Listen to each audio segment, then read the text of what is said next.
บัดนี้วันที่29มีนาคมพุทธศักราช2568เป็นครั้งที่86ที่ข้าพเจ้าเห็นบิณฑบาตมีมณีขอถวายเสียงสดสาธยายพระสูตรพระปริตรและมนต์ต่างๆถวายพระพุทธบูชาธรรมบูชาสังฆบูชาและอาจาริยบูชาแด่ครูบาอาจารย์ทั้งหลายขอจิตของข้าพเจ้าจงตั้งมั่นมีสติระลึกได้มีสมาธิจดจ่อในอักขระพยัญชนะในบทสวดอย่างตัวน่องอย่างต่อเนื่องด้วยเถิดสมันตาจักรวาเลสุตราคาจตุเทวตาสัทธมังมุนิราชสาสุนันตุสักขโมคทัง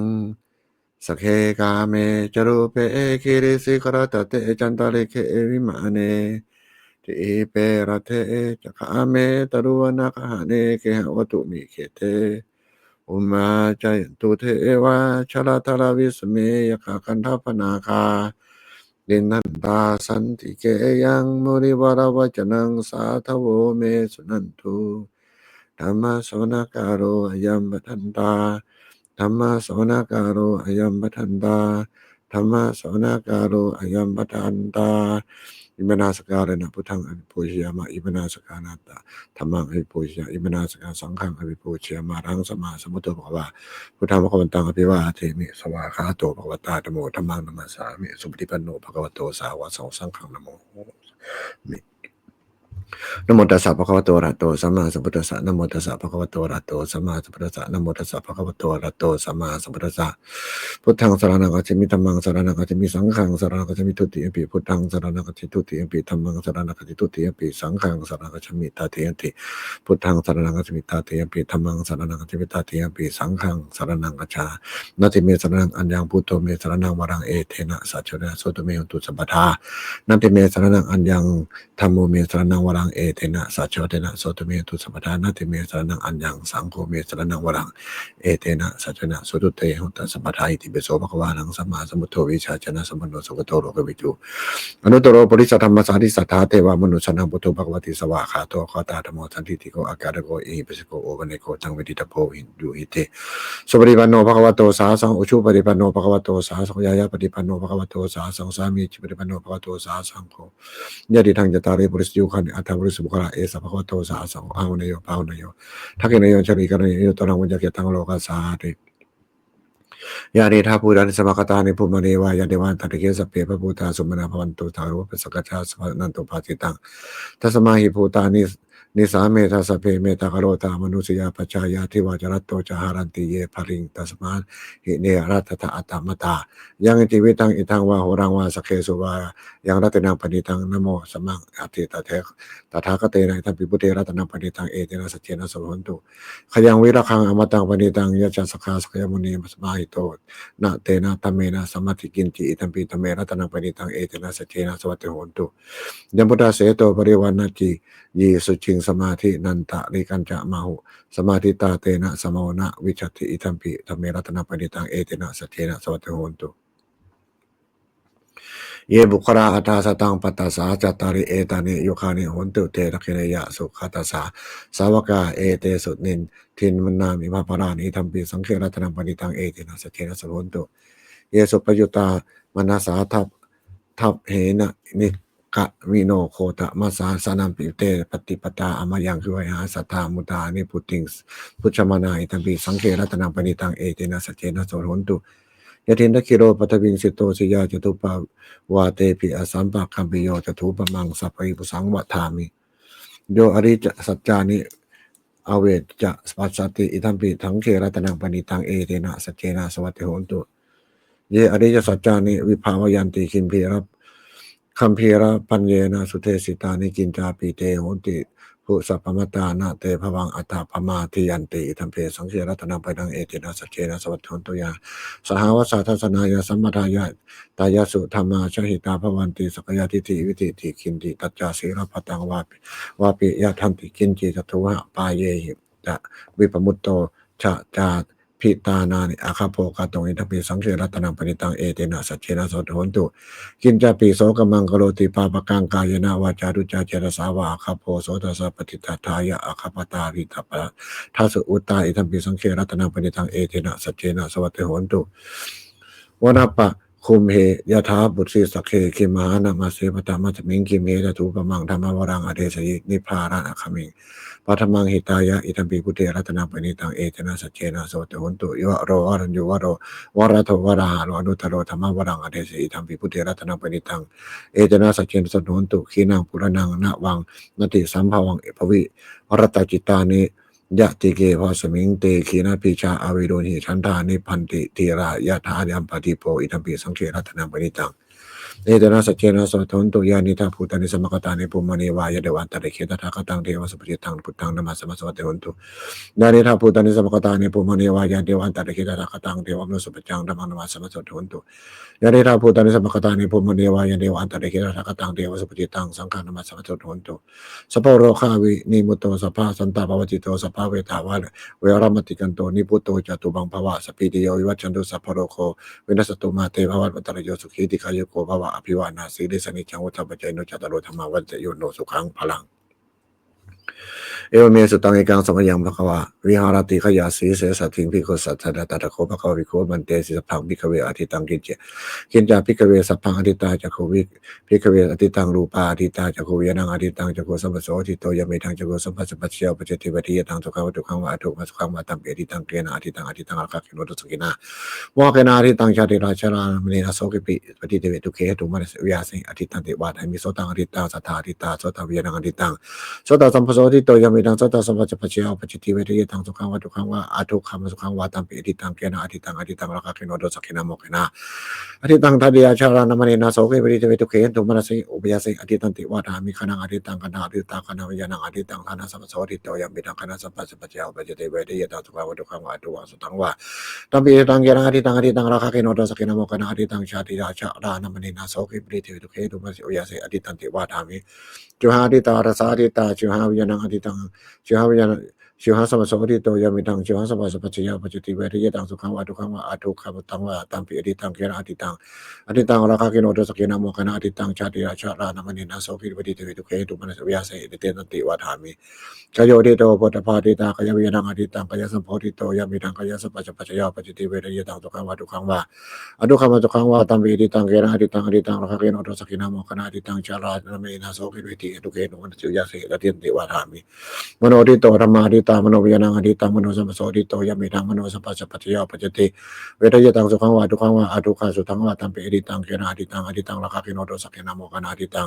ชาติราชารานามณีนาโสกิปฏิเวทุเกตุมนัสสิอวิยาสิอธิตันเทวะธามิ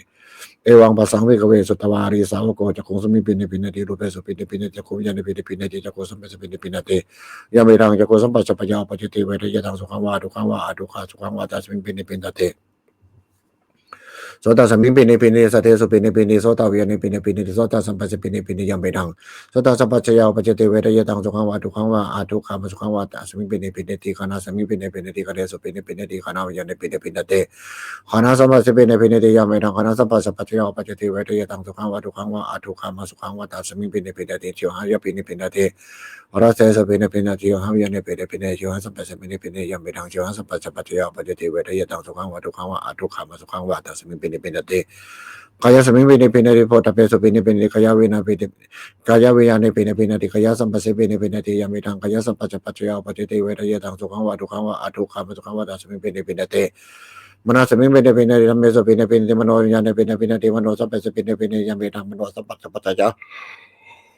อุปจติเวทยตังทุขังวะทุขังวะอาทุขังสุขังวะตัสมิงปินิปินินิปินทางเวราจติเวราคาวิมจติวิมุตตสมิงเวนะมุตตเมเตยานังโหติเกนะชาเทวจิตังปมาจริยังกตังกันเรยังอนาปรังอิทัตยาติปชานาเรอิตมวจภควะอัตมาเนเตปิกุภควะโตปจิตังอิติปโนนิมัสมิงจปนาเวกรัสมิง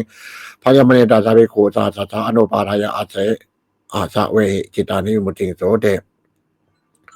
เอวเมโสตังเอกังสมัยังภควาภาราณสิยังวิหาราติเอสิปัตตะเนมิกัตตะเยตะโคภควาปัญจวัคคีย์ภิกขุมันมาเตสิรูปังวัคคีเวอนัตตารูปัญจเอตังภิกขเวอัตตาภาวิสัทเยตังรูปังอภารายะสังวัตยะระเปตะจรูปเอวังเมรูปังโหตุเอวังเม รูปังมาหุติยะสมาจักโคภิกขเวรูปังอนัตตาสมารูปังอาภารัยสัมวัตตินะยรปฏิรูปเปเอวเมรูปังโหตุเอวเมรูปังมาหุติยะธนาอนัตตาเวทนาใจทังภิกขเวอัตถาภาวิสานาเยทังเวทนาภารายะสัมวัตยาลเปตาจเวทนายะเอวเมเวทนาโหตุเอวเมเวทนามาหุติยะสมาจักโคภิกขเวเวทนาอนัตตายะสมาจักโคปะอาภารายะสัมวัตนายรปฏิเวทนายะเอวเมเวทนาโหตุเอวเมเวทนามาหุติติสัญญาอนัตตาสัญญาใจทังภิกขเวอัตถาภาวิสานาเยทังสัญญาภารายะสัมวัตยาลเปตาจสัญญายะเอวเมสัญญาโหตุเอวเมสัญญามาหุติติยะสมาจักโคภิกขเวสัญญาอนัตตาสมาสัญญาภารายะสัมวัตนายรปฏิสัญญายะเอวเมสัญญาโหตุเอวเมสัญญามาหุติติสังขารานัตตาสังขาราใจทังภิกขเวอัตถาภาวิสาสุนายทังสังขาราภารายะสังวัตยาลเปตาจสังฆาเลสุเอวเมสังขาราโหตุเอวเมสังขารามาหิตุติยะสมาจักโคภิกขเวสังขารานัตตาสัมมาสังขาราภารายะสังวัตติกรปฏิสังฆาเลสุเอวเมสังขาราตุเอวเมสังขาราหิตุเอวอาหิสุนเตเวยนาอนัตตาเวนาหิตังภิกขเวสัทธาภาวิสานายทังเวนาภารายะสังวัตยาลเปตาจเวนะเอวเมเวนาโหตุเอวเมเวนามาโหติยะสมาจักโคภิกขเวเวยนาอนัตตาสมาเวนาภารายะสังวัตนายาลปฏิเวนะเอวเมเวนาโหตุเอวเมเวนามาโหติสังกิเมธาภิกขเวโรปังเนจานิจาวะเตเนจามันเตยามนายีตังทุกขังวะตังทุกขังปฏิทุกขังมันเตยามนายีตังทุกขังวิปริมาธรรมังกลังโนตังสมานุปยจงเอตังมะมะเอโตมัสมินะเอโตอะระเตโนหิตังมันเตตังกิเมธาภิกขเวเสธนาวิจานิจาวะเตเนจามันเตยามนายีตังทุกขังวะตังทุกขังปฏิทุกขังมันเตยามนายีตังทุกขังวิปริมาธรรมังกลังโนตังสมานุปยจงเอตังมะมะเอโตอะสมิเอโตเมอะระเตโอโนหิตังมันเตตังกิเมธาภิกขเวสัญญานิจาวะเตเนจามันเตยามนายีตังทุกขังวะตังทุกขังปฏิทุกขังทุกขังมันเตยามนายีตังทุกขังวะตังวิปริมาธรรมังกลังโนตังสมานุปยจงเอตังนะมะเอโตอะสมินะเอโตอัตตาติโนหิตังมันเตตังกิเมธาภิกขเวสังขารานิจาวะเตนิจาวะเตอนิจาวานิจาวาตินิจังปันเตยามนานิจังทุกขังวาจังทุกขังวาติทุกขังปันเตยามนานิจังทุกขังวิปริมาธรรมังกลังนุตังสมัยปิตุงเอรามะมะเอโสมัจเมนะเอโสเมอาตาติโหตังปันเตตังกิเมธาภิกขเวเวนังนิจานิจาวาตินิจาปันเตยามนานิจังทุกขังวาจังทุกขังวาติทุกขังปันเตยามนานิจังทุกขังวิปริมาธรรมังกลังนุตังสุปฏิตุงเอรามะมะเอโสมัจเมนะเอโสเมอาตาติโหตังปันเตตัสมาหิตานิขเวตังยังเกจิโรปังอติตานะคาปัจจุบันจะนังวามิตวะโอราริกาวาสุมาวาหินังวาปณิตังวายันโดเรสันนิเกวาสัพพังรูปังเนตังมามานิโสสเมนะเมโสอาตาติเอวเมตังยะถาภูตังสัมมาปัญญายะถาพังยากจิเวทนาตีตานาคาปัจจุบันจะทังวามิวะโอไรกวาสุมาวาหินาวาปณิตังวายาตุเรสันนิเกวาสเพเวทนานาเตตังมามานิโสสเมนะเมโสอาตาติเอวเมตังยะถาภูตังสัมมาปัญญายะถาพังยากจิสัญญาตีตานาคาปัจจุบันจะทังวามิวะโอไรกวาสุมาวาหินาวาปณิตังวายาตุเรสันนิเกวาสภาสัญญาเนตังมามานิโสสเมนะเมโสอาติเอวเมตังยะถาภูตังสัมมาปัญญายะถาพังเยกเจสังขาราติตานาคาปัจจุบันจะทังวามิวะโอไรกวาสุมาวาหินาวาปณิตาวาเยตุเรสันนิเกวาสเพสังขาราเนตังมามานิโสสเมนะเมโสอาตติเอวเมตังยะถาภูตังสัมมาปัญญายะถาพังยังกิติวิญญาณติตานาคาปัจจุบันจะทังวามิตวะโอไรกวาสุมาวาหินาวาปณิตาวายันตุเรสันนิเกวาสพังเวทนาวิญญาณังเนตังมามานิโสสเมนะเมโสอาตติเอวเมตังยะถาภูตังสัมมาปัญญายะถาเอวังปัสสังภิกขเวสัตวาริสาวโกรูปสมิวิติปินติเวทนายิปิติปินติสัญญาจะปิติปินติสังขารสุปิติปินติวิญญาณสมิปิติปินตินิปิตังเวรจติวิราคะวิจติวิมัสสมิวิมุตเมติยานังโหติชีนาชาติอุสิตังปัมมจริยังกตังกันนิยังนาปรังอิติตายาติปชานาติอิธรรมวจภควะอัตมนะปัญจวัคคียวิโคมันเตสภิสภาสิตังอภินันตุมัสมินจาปนะเวกนาสมิงปัญจมณีปัญจวัคคียานังภิกขุนังอนุปาทายาอาสาเวหิจิตานิวิมุตติงโสเตเอวเมสุตังเอกังสมัยยังภควาเกสุวิหารติกปิโรตสุงนาวันเนมหาตาภิกขุสังเฆนะสติปัญจมเตภิกขุสเตสเปเหวะอรันเตทัสสิจโลกธาตุยิเทวตาเยปุเยนะสันนิปติตาโหติภควันตังนัตนายาภิกขุสังฆัญจอัตโขอัตรุนสุตตาวสาวกายกานังเทวนังเอตทาวโทโหสิอายังโคภควาสเกสุวิหารติกปิโรตสุงนาวันเนมหาตาภิกขุสังเฆนะสติปัญจมเตภิกขุสเตสเปเหวะอรันเตทัสสิโลทักโรกธาตุยิเทวตาเยปุเยนะสันนิปติตาโหติภควันตังทัสนายาภิกขุสังฆัญจายานุนามยังปิโยเยนะภควาเตนุปสังฆมัยสังฆเมยามาอุปสังฆมิตวาสโตสันนิเกมาปัญจคาคาถาปัสสยามาติปะกะโทอัตโคตาเทวตาสยถาเปียนามะภารวาปุริโสสัมมิจิตังวาปังปัสสาเลยาปาริสังตังวาปังสัมมิจยะเอวเมวะสุทาวาเสสุเทวสุอันตรหิตาภควโตปุระโตปะโตระหังสุ อนาโคตาเทวตาภควันตังอภิวาเทตวะเอกมันตังอทังสุเอกมันตังอิทาโคตเอกาเทวตาภควโตสันติเกมังอทังอภาสิมหาสมโยวนาพันสมิงเทวกายาสมาคตาอาคะหัตมะอิมังธรรมสมยังทักขิตาเยวะอปราจิตสังคันติอนาโคอปราเทวตาภควโตสันติเกมังอทังอภาสิตตะโคภควาสมาทหังสุจิตังอัตโนอุจุกมังกังสุสารถิวะเนตานิขะเหตวะอินทริยาเนรคันติพันธิตาเตอรโคอปราเทวตาภควโตสันนิเกมังกทังอปาสิสตวะคิรังติตวะปริคังอินทคิรังโอจเมชาเตจารันติสุทาวิมาราจักขุมาตาสุทันตาสุนาคาเทอรโคปราเทวตาภควโตสันนิเกมังกทังอปาสิเยเกจิปุตังสรนังกตาเสนะเตขมิสันติอปายะภูมิงปายะมนุสังเทหังเทวกายังปุปริปุเรสันติเทอรโคภควาภิกขุมันเตสิเยปุเยนะภิกขเวทัสสุรกตาตุสเทวตาสันนิปติตาโหติอรกตังรัตนายาภิกขุสังฆัญจเยปิเตภิกขเวอเหสุงอติตาธรรมตานังอรหันโตสัมมาสัมพุทธาเตสัมมิภควตานังเอตาปัญเยวะเทวตาสันนิปติตาเออเหสุงสยถาปิอาหังเตอเอตาระหิเยปิเตภิกขเวปวิสันติอนาคตามตานังอรหันโตสัมมาสัมพุทธาเตสัมปิภควตานังเอตาระมมเยวะเทวตาสันนิปติตาปวิสันติสยถาปิมาหังเอตาระหิอจิกิสัมมิภควภิกขเวเทวกายานังนามณิกิริยสามิภิกขเวเทวกายานังนามณิเดสิสามิภิกขเวเทวกายานังนามณิตังสุนาถาสาธุกังมนสิกโรตะภาสิสามิติวันเตติโขเตภิกขุภควโตปัญญาโสสุภควาเอตถะโมจาสิโรกานมนะสิโลกามโนคัสสามิหัตยาตาภูมาตถาสิตาเยสิตาคิริคาพารังปหิตตาสมาหิตาวรุหิตราวารันสินังโลมาหังสาสัมพุโนโอทาตายมนาสาพุทธาวิปัสสันตนมนาวิราปิญโยปัสสเตยตวารเนกาปิตวัตเวตโตมันเยสัทธาสาวกเกสสเนรเตเทวกายะอภิกันตาเตวิจานาภิกขวเตตปะกลุงสุตวะพุทธศาสนังเตสัมมาตโรญาณังอนุมนุสานาทัสนังอภิเกตทัสสตมาทาคงสาตังอัตตตาริงสตังเอเกสหสานังอะนมนุสานาทันมาทาคงอเปเกนันตมาทาคงทิชาสภาปุตตาหุปัญจสพังอภิญญายะวาคิตวานาจักขุมาอโตตมันตยิสัทธาสาวกเกสสเนรเต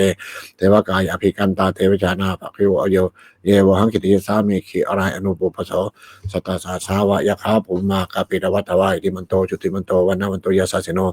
มุตมนาภิกมุมพนังสมติงวนังชะชาสาหิมวตายะคานานาตวันนิโนติมันโตจุติมันโตวันตาวันโตยะสสิโนมุตมนาภิกมุมพนังสมติงวนัง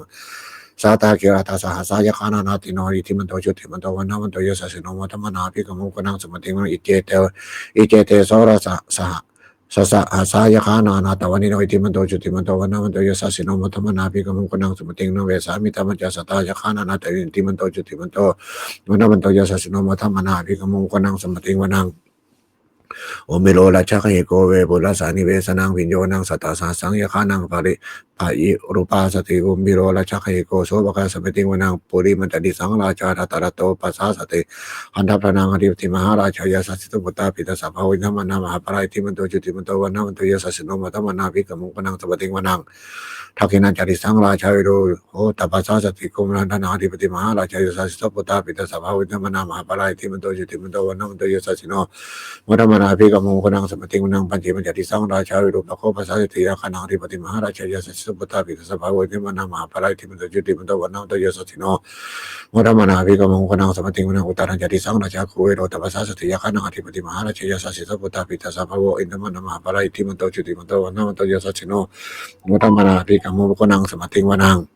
ปุริมาติสังติตาระโตทักิเนนาวิรุณาโคปัจฉิมยาวิรูปโคกุเวโรตรังติสังจัตตาโลเตมหาราชาสัมตาจตุโลติสาทันทารมนายรังสิกาวกาเนคาวิตวัตเวเตสังมายาวิโทนาสาคูปัตวัจนิกาสตามายาคุเวนุเวเวนตุวิภูตสหจันทโนคามาเสโตจาเยนโนมันตุนิมันตุจาอนาโทโอปมัญโยจาเทวสุโตจมตาจมาตาริจิตตาเสโนจาอาคัพโทโนโรราชาชโนสโพอาคูปัญจสิโคเจวาติมรุสุริยาวัจสาเอเตจันเยนาจาราชโนคันทัพพาสหราชพิโมธรรมนาภิกามุงภิกุนังสมติกุนังอัฏฐาคูนาภาษานาคาเวสาราสหตาจกากัมภะรัสตาอาคูปายาคะสหยาติปิยามุนาทัตรตาจะอาคูนาคายสสิโนเอราวันโนมหานาโคโสภคาสมติกุนังเยอนาคาราเชสหสหารันติทิพาทิชาภาคิวิสุทธาจคูเวหา ยะสาเตวะมัชฌะปตาสิตราสุปันนาอิติเตสะนามังอภยันตถานาคราชมนาสิสุปันนโตเขมะมะคาสิพุทโธสันหาหิวาจาหิอุปัทวายันตานาคสุปันนาสะนมนาคะมะกังสุกุตังชิตาวารชิหัตเตนะสะมุทังอสุราสิตาภาตโรวาสะวัตเสติทิมันโตยสัสสิโนคารักกัญชามหาวิสมาสุอสุราธานะเวคาสาเวปะจิตติสุจิจิตะมหาราโนอรานโทนะโมจิสหะจตัญจะภริปุตตานิสพเพเวโรจะนามกาสนิตวาภริงเสนังราหุพัทธามุปาขมุงสมโยธานิพัทธันเตภิกขุนังสมติวนังอาโปจะเทวะปัตวีจะเตโชวโยตถาคมวรุณาวรุณาเทวะโสมาจายสาสาเมตตากรุณากายิกาอาคูเทวายาสาสิโนทัสเสตสตรากายาสเพนะตวานิโนอิติมันโตชุติมันโตวันนะมันโตยาสาสิโนมัทมนาภิกมุงกุนังสมติวนังเวนตุจะเทวะสหรีจะอสัมมาจะทุเวสยมาจันทสุปนิสาเทวะจันทมาคูปรกิตาสุริยสุปนิสาเทวะสุริยมาคูปรกิตาทัคตานิปรกิตวะอทูมันทวะอราหกาอัสวสุนังวาสโตเสโตสักโคปะคาปุรินโตทัสเสเตทัสรากายาสเพระนัตวานิโนอิทิมันโตชุติมันโตวันนะมันโตยสัสสิโนอัตมนาภิกมุงกุนังสมติวนังอาราคูสาภูเทวะชารามัคคีสิขาเทวะอธิตกาจะโรจาจะอุมาบกพานสิโนอววรุณาสหธรรมาจะอัจจุตาจะอเนชกาสุเรยะรุจราอาคูวาสวะเนสิโนทัสเสเตทัสรากายาสเพนะนัตวานิโนอิทิมันโตชุติมันโตวันนะมันโตยสัสสิโนอัตมนาภิกมุงกุนังสมติวนังสมานามหาสมานามโนสามโนสิตมาคิตาวัตุจิกาอาคูอาคูมโนวัตุจิกาทักคูหนโยเทวายจาโรเทวาสิโนปะราคามหาปราคาอาคูเทวายสัสสิโนทัสสิเตสตากายาสเพนะนัตวานิทิมันโตจุติมันโตวันนะมันโตยสัสสิโนมุทมนาภิกมุงกุนังสมติวนังสุกาขาวรุมหารุณาอาคูเวกานาสาสหโอทาตะคายปะโมคาอาคูเทวาวิจักนาสรามตาหาราคาชามิสกาจายสัสสิโนธนายังอาคาปจุนโนโดติสาอภิวัสติสติเตสตากายาสเพนะนัตวานิโนทิมันโตจุติมันโตวันนะมันโตยสัสสิโนมุทมนาภิกมุงกุนังสมติวนังเขมิตาดุสิตายามากันจกาจายสัสสิโนสัมวิตการามะเสตาโชตินามาจะอาสาวะนิมรติโนอาคูนิมริตโนอาคูอาราคูปาริมิตาทัสเสเตสัทธากายาสเปรนะตวานิโนอิทิมันโตจุติมันโตวันนะมันโตยสัสสิโนมัตตมนาภิกมุงกุนังสมติวนังสันเทเตตวานิกายาสเพนะนัตวานิโนนะมันโนเยนะอาจุงเยจันเยสะติสาสหปวุตตาเชติมะเคนังโอตักนินะมานาสวังตักเขโมคาตาลังนาคังจันทังวังอาสิตาสิตังสุภมาปรมโตจาปุตตาอิตมโตสหสันนังกุมารโรติโสจาโสปะคาสปติวนังสัจพรหมาโลกานามหาพรหมาภิติตติอุปาปันโนชุติมันโตอภิสมาคโยยาสาสิโสทัสเสสระอิสระอาคูปัญจเกวะปัญเจกะวะสาวัตติโนเตสัญจะมัคชโตอาคาหาริโตปริวาติโตเตจะสัพเพอภิกันเตสินเดเทเวสพมะเกมาระเสนาอภิกามิปัสสะคานาถามันติยังเอธาคานาถาพันธถาราเคนะพันธะมัตตุโวสมันตาปริวาเรธามาโวมุนติทะโกจินังอิติตถามหาเสโนคณหาเสนะอเภสติอปานินาวัตรามหาจะสรังกตวานะเพระวังตถาวาปุสสโกเมโกธนะยันโตสวิจุโกสถาโสปัจจุทาวติสังคุนโตอสยังวเสตัญจะสัพพังอภิญญายาวากิตวาราชกุมาจโตมันตยิสัตตาสาวเกสุสเนระเตมนะเสนาภิกันตาเตปิชานาถาภิกขโวเตจะปะปะรุงสุตวาพุทธศาสัตนังวีตาอราคีปะกมุงเตสังโมมปีจยุงสเพวิชิตาสังฆามาพยาติตายาสาสิโนโมทันติสหภูติสาวกาเตชเนสุตาติสิริติมติเตโชเชสิทธิมหิทิมหาคุณาปาริมิตาปุญญาธิการสะสัพพันตะอรยะนิวาระสะมัทธัสสมัทธัสสะภควโตอะระหะโตสัมมาสัมพุทธัสสะทวัตติงสะหาปุริสารคณะนุภาเวนะอาสิตยานุพยัญชนะนุภาอัตตะตารสะตะมังคลานุภาเวนะชพันนะรังสียานุภาเวนะเกตุมารานุภาเวนะทัสสะปารามิตานุภาเวนะทัสสะอุปราปารามิตานุภาเวนะทัสสะปรมัตตาวรมัตตาอารัปมิตานุภาเวนะเสระสมาธิปัญญานุภาเวนะพุทธานุภาเวนะธรรมานุภาเวนะสังขานุภาเวนะเตชานุภาเวนะอิทานุภาเวนะภารานุภาเวนะเพยานุภาธรรมานุภาเวนะจตุราสิติสาธรรมาคันธานุภาเวนะนวารุกุตระธรรมานุภาเวนะอภิงคิกะมัคคานุภาเวนะอัตตสมปฏิยานุภาเวนะจารปิญญานุภาเวนะจตุสัจจายานานุภาเวนะทัสสะภระญาณานุภาเวนะสัพพัญญู ตยานานุภาเวนะเมตตากรุณามุทิตาเบกขานุภาเวนะสัพพะปริตานุภาเวนะรัตนายะสารนานุภาเวนะตุยหังสัพพโรคาโสกุปะวัฏวะทุกขโทมนัสสุปาสายาวิราสันตุสัพพะอันตรายาปิวิราสันตุสัพพะสังกปาตุยหังสมิจฉันตุทิคายุตาตุยหังโสตุสะตะวะสะชีเวนะสวังกิโกโหตุสัพพทาอากาสะภปะตวานะภูมิคังคามหาสมุทธาอารักขากาเทวตาสัทธามุตุยตุมเหอนุรักขาตุภวตุสัพพมังคลังรักขันตุสัพพเทวตาสัพพะนุทานุภาเวนะสัทธาสติบันตุเตภวตุสัพพมังคลังรักขันตุสัพพเทวตาธรรมานุภาสติบันตุเตภวตุสัพพมังคลังรักขันตุสัพพเทวตาสัพพสังฆานุภาสติบันตุเตนัตถขายขะภูตานังปาปะกะนิวารณาปริตสานุภาเวหันตวาเอเตสังอุปจเวนะคตขายขะภูตานังปาปะกะนิวารณาปริตสานุภาเวหันตวาเอสังอุปจเวนะคตยขะภูตานังปาปะกะนิวารณาปริตสานุภาเวหันตวาเตสังอุปจเวอติตังนาคขมายานาปจังเกอนาคตังบุคคลไม่ควรคำนึงถึงสิ่งที่ล่วงแล้วไม่ควรมุ่งหวังสิ่งที่ยังไม่ถึงยะธาตีตามไปนันตังอัปปตัญจะอาคานักตังสิ่งใดล่วงไปแล้วสิ่งนั้นเป็นลาภไปแล้วและสิ่งยังไม่ถึงก็เป็นอันยังมาไม่ถึงปัจจุบันนันจะโยธรรมังตถาวิปัสสตะวิปัสสติอสังหิอรังอสังกุปตังตังวิธานะนุปรุหะเยบุคคลใดเห็นแจ้งธรรมปัจจุบันไม่งอนเงียนไม่คอนแขนในธรรมนั้นบุคคลนั้นเจริญธรรมนั้นให้ปลุกปลงเดินอัจเชวะกิจจามัตตปังโกชัญญามณะนางสุเบพึงเอาพิเศษในวันนั้นแหละใครเราจะรู้ความตายในวันพรุ่งนะหิโนสังฆารันเตนามหาเสเนนามัจจุนาเพราะว่าความเพียรของพระเจ้าผู้มีเสน่ห์นั้นย่อมไม่มีแก่เราทั้งหลายวังวิหาริมาตาปิงอโหรตมตันติตังเวพัทเทกะรตโตติสันโตอจิคเตมุนีเตพระมุนีผู้สงบย่อมเรียกบุคคลปกติอยู่อย่างนี้ผู้มีความเพียรไม่เกียจคร้านทั้งกลางวันและกลางคืนนั่นแหละว่าผู้มีราตรีหนึ่งเจริญด้วยประการชนีแลชราธรรมโมมหิชนานาตีโตมีความแก่ไปธรรมราจะพ้นความแก่ไปไม่ได้พยาธิธรรมโมมีพยาธิอันเนียตีโตมีความเจ็บไข้บรรดาจะพ้นความเจ็บไข้ไปไม่ได้มรณะธรรมโมไม่มีมรณะอันนี้ตีโตมีความตายไปธรรมราจะพ้นความตายไปไม่ได้สัพพิเมปิเยหิมานาเปหิมาภาววินาภาวราเวเป็นต่างๆก็จะต้องได้พัดภาคเจ้าของรักของเจริญจากทั้งสิ้นไปกับกรรมสโคมามิกรรมกายโทกรรมโยนิกรรมปันทุกรรมวัติสรโนเรามีกรรมของตนมีกรรมวิปนมีกรรมเป็นแดนเกิดมีกรรมพุทธิตามีกรรมที่พึ่งอาศัยยังกรรมกฤษสามีการนังว่าปาปะกังว่าตัสสะทายาโทววิสามีอาจจะทำผลใดไว้เป็นบุญหรือเป็นบาปเราจะเป็นนายาเขาจะต้องได้รับผลของการนั้นสืบไปเอวังอามิหิปฏินังปัจจเวคิตปังเราต้องได้คนที่อย่างนี้ทุกวันเดินเอวเมสุตังเอกังสมัยยังภควาสาวัติยังวิหารติเชตวานิอัฏฐอนาถปินติกาสะอารเมเตตัตตะโคภควาภิกขุมันเตสีภิกขโวติภควันพระทันเตติเตภิกขุ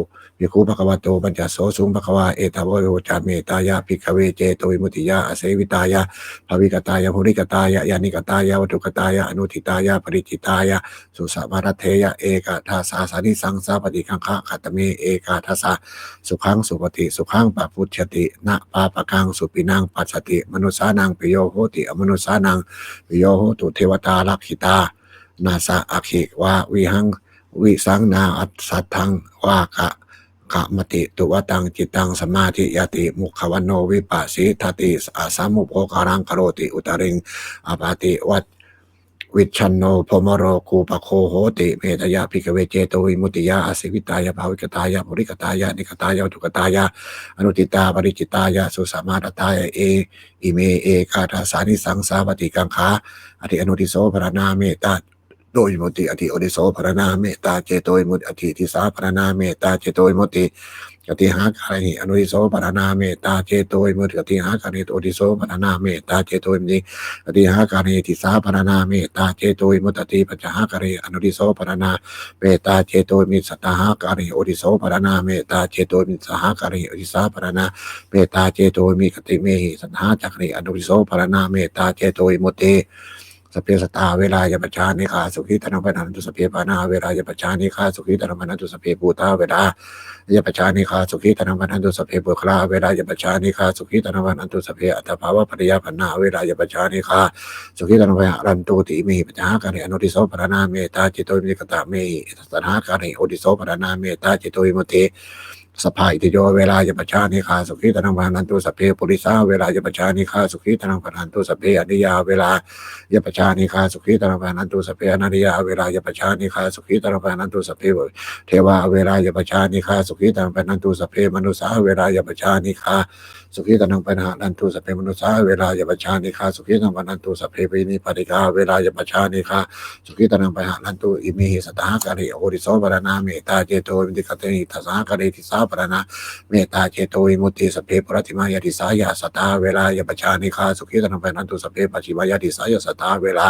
ยปัจจานิคาสุขีตนังปะหันตุสัพเพอุตรายติสายาสตาเวลายปัจจานิคาสุขีตนังปะหันตุสัพเพทักขินายติสายาสตาเวลายปัจจานิคาสุขีตนังปะหันตุสัพเพปรติมายติสายาสตาเวลายปัจจานิคาสุขีตนังปะหันตุสัพเพปจิมายานุติสายาสตาเวลายปัจจานิคาสุขีตนังปะหันตุสัพเพอุตรายานุติสายาสตาเวลายปัจจานิคาสุขีตนังปะหันตุสัพเพทักขินายติสายาสตาเวลายปัจจานิคาสุขีตนังปะหันตุสัพเพเหติมายติสายาสตาเวลายปัจจานิคาสุขีตนังปะหันตุสัพเพอุปารมยติสายาสตาเวลายปัจจานิคา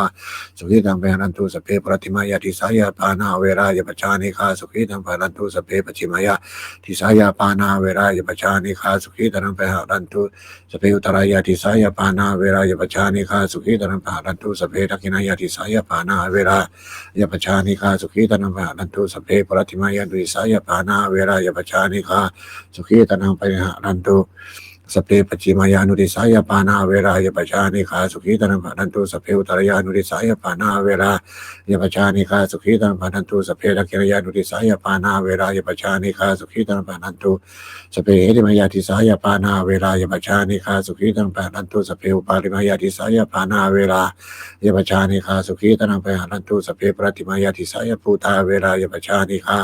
สุขีตนังปะหันตุสัพเพปจิมายติสายภูตาเวลายปัจจานิคาสุขีตนังปะหันตุสัพเพอุตรายาติสายภูตาเวลายปัจจานิคาสุขีตนังปะหันตุสัพเพทักขินายติสายภูตาเวลายปัจจานิคาสุขีตนังปะหันตุสัพเพปรติมายติสายภูตาเวลายปัจจานิคาสุขีตนังปะหันตุสัพเพปจิมายติสายภูตาเวลายปัจจานิคาสุขีตนังปะหันตุสัพเพอุตรายานุติสายภูตาเวลายปัจจานิคาสุขีตนังปะหันตุสัพเพทักขินายานุติสายปานะภูตาเวลายปัจจานิคาสุขีตนังปะหันตุสัพเพอุปาริมายติสายภูตาเวลายปัจจานิคาสุขีตนังปะหันตุสัพเพปรติมายติสายภูตาเวลายปัจจานิคาสุขีตนังปะหันตุ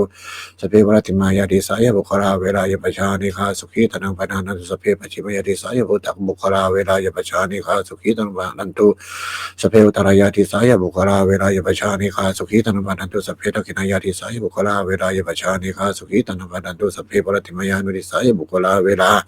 อภัยปัจจานิคาสุขีตนังปะหันตุสัพเพปจิมายานุติสายบุคลาเวลายปัจจานิคาสุขีตนังปะหันตุสัพเพอุตรายานุติสายบุคลาเวลายปัจจานิคาสุขีตนังปะหันตุสัพเพทักขินายนุติสายบุคลาเวลายปัจจานิคาสุขีตนังปะหันตุสัพเพติมายาติสายบุคลาเวลายปัจจานิคาสุขีตนังปะหันตุสัพเพอุปาริมายติสายบุคลาเวลายปัจจานิคาสุขีตนังปะหันตุสัพเพปรติมายติสายอัตตาภาวะปริยปนาเวลายปัจจานิคาสุขีตนังปะหันตุสัพเพปจิมายติสายอัตตาภาวะปริยปนาเวลายปัจจานิคาสุขีตนังปะหันตุสัพเพอุตรายติสายอัตตาภาวะปริยปนาเวลาปิยปัจจานิคาสุขีตนังปะหันตุสัพเพทักขินายติสายอัตตาภาวะปริยปนาเวลาปิยปัจจานิคาสุขีตนังปะหันตุสัพเพปรติมายานุติสายอัตตาภาวะปริยปนาเวลาปิยปัจจานิคาสุขีตนังปะหันตุสัพเพปจิมายานุติสายอัตตาภาวะปริยปนาเวลาปิยปัจจานิคาสุขีตนังปะหันตุสัพเพอุตรายานุติสายอัตตาภาวะปริยปนาเวลาปิยปัจจานิคาสุขีตนังปะหันตุสัพเพทักขินายานุติสายอัตตาภาวะปริยปนาเวลาปิยปัจจานิคาสุขีตนังปะหันตุสัพเพติมายาติสายอัตตาภาวะปริยปนาเวลายปัจจานิคาสุขีตนังปะหันตุสัพเพอุปาริมายติสายอัตตาภาวะปริยปนาเวลา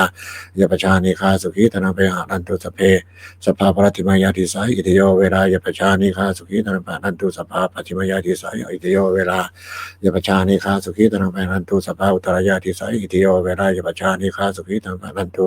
สภาทักขินายติสายอิติโยเวลายปัจจานิคาสุขีตนังปะหันตุ สภาปรติมายานุติสายอิติโยเวลายปชานิคาสุขีตนังไปหานันตุสภาปจิมายานุติสายอิติโยเวลายปชานิคาสุขีตนังไปหานันตุสภาอุตรยานุติสายอิติโยเวลายปชานิคาสุขีตนังไปหานันตุ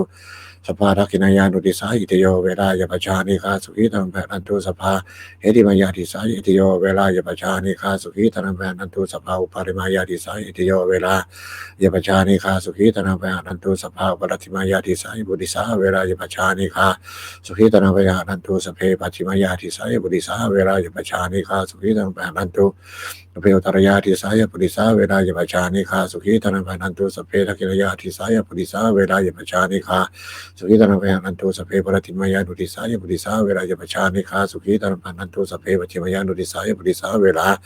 ยปชานิคาสุขีตนังไปหานันตุสเพอุตรยานุติสายบุติสาเวลายปชานิคาสุขีตนังไปหานันตุสเพทักขินายานุติสายบุติสาเวลายปชานิคาสุขีตนังไปหานันตุสเพเหติมายาติสายบุติสาเวลายปชานิคาสุขีตนังไปหานันตุสเพปรติมายาติสายบุติสาเวลายปชานิคาสุขีตนังไปหานันตุสเพปรติมายาติสายอริยาเวลายปชานิคา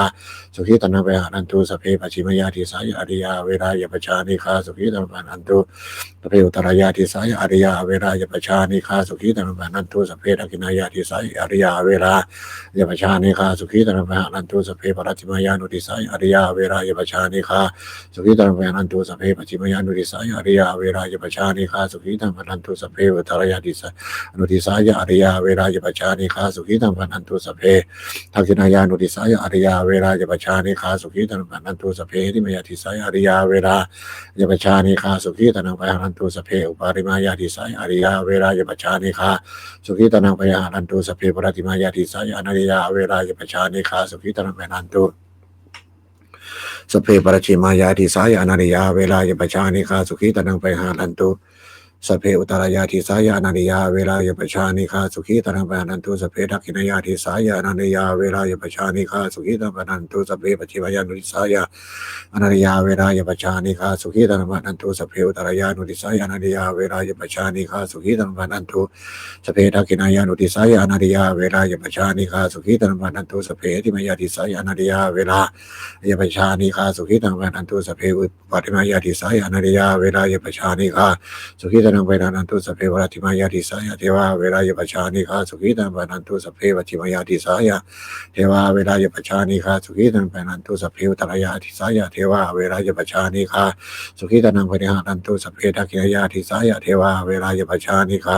สุขีตังปนิหานันตุสเพปุรติมายานุติสายเทวาเวลายปชานิคาสุขีตังปนิหานันตุสเพนาทิมายานุติสายเทวาเวลายปชานิคาสุขีตังปนิหานันตุสเพอุตรยานุติสายเทวาเวลายปชานิคาสุขีตนังปนันตุสเพทักขินายานุติสายเทวาเวลายปชานิคาสุขีตนังปนันตุสเพที่มายาติสายเทวาเวลายปชานิคาสุขีตนังปนันตุสเพอุปาริมายาติสายเทวาเวลายปชานิคาสุขีตนังปนันตุสเพปุรติมายาติสายมนุสาเวลายปชาอนิคาสุขีตนังปนันตุสเพวัชิมายาติสายมนุสาเวลายปชานิคาสุขีตนังปนันตุสเพอุตรยาติสายมนุสาเวลายปชานิคาสุขีตนังปนันตุสเพทักขินายาติสายมนุสาเวลายปชานิคาสุขีตนังปนันตุสเพวรติมายานุติสายมนุสาเวลายปชานิคาสุขีตนังปนันตุสเพวัติมายานุติสายมนุสาเวลายปชานิคาสุขีตนังปนันตุสเพอุตรยานุติสายมนุสาเวลายปชานิคาสุขีตนังปนันตุสเพทักขินายานุติสายมนุสาเวลายปชานิคาสุขีตนังปนันตุสเพติมายาติสายมนุสาเวลายปชานิคาสุขีตนังปนันตุสเพอุปาริมายาติสายมนุสาเวลายปชานิคาสุขีตนังปนันตุสเพปุรติมายาติสายวินิปริกาเวลายปชานิคาสุขีตนังปนันตุสเพปัจฉิมายาติสายวินิปริกาเวลายปชานิคาสุขีตนังปนันตุสเพอุตรยาติสายวินิปริกาเวลายปชานิคาสุขีตนังปนันตุสเพทักขินายาวินิสายวินิปริกาเวลายปชานิคาสุขีตนังปนันตุสเพปุรติมายานุติสายวินิปริกาเวลายปชานิคาสุขีตนังปนันตุสเพปัจฉิมายานุติสายวินิปริกาเวลายปชานิคาสุขีตนังปนันตุสเพอุตรยานุติสายวินิปริกาเวลาย ระพยาปชานิคาสุขีตนังไปหานันตุสเปอุตรายานุติสายวินิปาริกาเวลายปชานิคาสุขีตนังไปหานันตุสเปทักินายานุติสายวินิปาริกาเวลายปชานิคาสุขีตนังไปหานันตุสเปหิมยาติสายวินิปาริกาเวลายปชานิคาสุขีตนังไปหานันตุสเปอุปาริมายาติสายวินิปาริกาเวลายปชานิคาสุขีตนังไปหานันตุติอิเมหิตสหการิติสาปรานาเมตาเจตวิมุติสเปสังสตานังปีรานังวจิตวะอภิรานายะอุปคาทังวจิตวะอนุปาคาเทนะสันตาปังวจิตวะสันตาเปนะอภิรยาทานังวจิตวะอภิรยาทานเนนะวิเหสังวจิตวะอวิเหสายะสเพสตาอเวริโนโหตุมาเวริโนสุขิโนโหตุมาดุขิโนโหสุขิตตาโหตุมาสุขิตตาติเมหิตถาการิโอทิสเพสตาเมตายาติเมตาตังธัมมังเจตายเตเจโต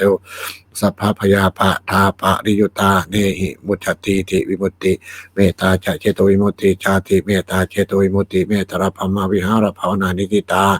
ทุกขปัจจาจนิทุกขพยาปัจจาจนิพยาโสกปัจจาจนิโสกหุตุสัพพะปิเนหุตุสเพปิปานิโนเอตาวตาจามิสัมปทังปุญญสัมปทังสเพเทวานุมนันตุสัพพะสัมปติเสยาทานังรัตันตุสัทธยาสีลังรักขันตุสัพพทาภาวนาภิรตาหุนตุขจันตุเทวตาคตาสเพพุทธาภรปัจจาปเจกนันจะยังวรหันตานันจะเตจนารักขมัตมิสัพพโสสเพพุทธาภรปัจจาปเจกนันจะยังวรหันตานันจะเตจนารักขมัตสัพพโสสเพพุทธาภรปัจจาปเจกนันจะยังวรหันตาหันตานันจะเตจนารักขมัตสัพพโสสเพพุทธาภรปัจจาปเจกนันจะยังวรหันตานันจะเตจนารักขมัตสัพพโสสุเปปุตตาภรปัจจาปเจกนังจะยังวันอนันตนันจะเตชนะนะครับสุเปปุตตาภรปัจจาปเจกนังจะยังวันอนันตนันจะเตชนะนะครับสุปโสสุเปปุตตาภรปัจจาปเจกนังจะยังวันอนันตนันจะเตชนะนะครับสุปโสสุเปปุตตาภรปัจจาปเจกนังจะยังวันอนันตนันจะเตชนะนะครับสุปโสสุเปปุตตาภรปัจจาปเจกนังจะยังพลังอรหันตานันจะปันตมิสัพพโสด้วยภาพแห่งความด้วยภาพแห่งสัจจะอธิษฐานอนุภาพแห่งความเพียรและโดยสำคัญการบูชาพระรัตนตรัยด้วยการสาธยายบทสวดมนต์พระสูตรพระปริตและคาถาเหล่านี้ขอสุขสวัสดีจงเกิดมีแก่พระเจ้าขอให้พระเจ้าพ้นจากทุกภัยทั้งปวงขอให้พระเจ้าเจริญทั้งโลกและธรรมคำขอเทพจากทั้งหลายโปรดอนุโมทนาในการสวดทยายมนต์และธรรมะเหล่านี้เมื่ออนุโมทนาแล้วโปรดอำนวยพรให้แก่พระเจ้าและวัตถุมงคลพระบิดายอดเศรษฐีเหรียญยอดเศรษฐีเหรียญไหว้ครู68ตลอดจนวัตถุมงคลทั้งปวงที่3เสกให้เปรียบด้วยภาพแห่งพระปริตจงสำเร็จสักดิ์สิทธิ์ทุกประการเถิดสาธุ